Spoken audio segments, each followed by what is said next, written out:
Welcome back, everybody. Today, I'm going to teach you how to set a full-width section background image in Elementor. This is a fantastic way to create stunning edge-to-edge visuals on your WordPress site that really capture your visitors' attention. First things first, you'll need to go to your WordPress website's admin dashboard and log in.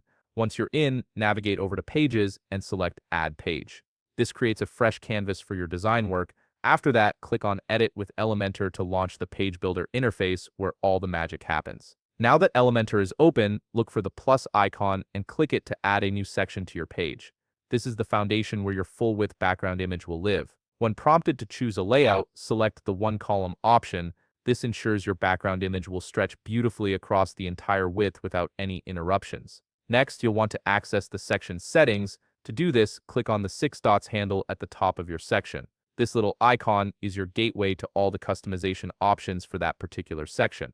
Once clicked, a settings panel will appear on the left side of your screen. Head over to the Layout tab and locate the Content Width option. Here, you'll need to set it to full width. This step is crucial because it removes any default padding or margins that might prevent your background image from extending all the way to the edges of the screen.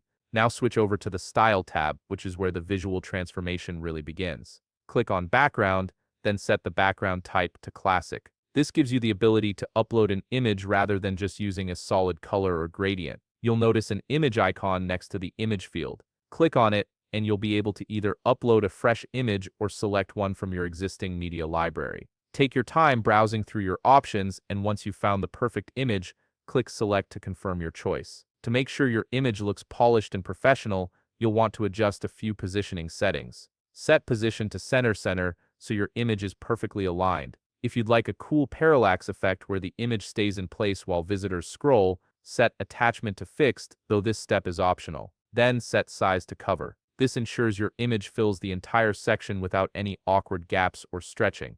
Finally, head back to the Layout tab and look for the min height option. Here's where you control how tall your section appears. First, select VH from the drop-down menu, then enter a value like 100 VH if you want your section to fill the entire viewport height. This creates that dramatic full-screen effect that modern websites are known for. And there you have it, you've successfully created a stunning full-width section with a background image in Elementor that will make your website look incredibly professional. If you found this video helpful, please leave a like, subscribe, and see you in the next video.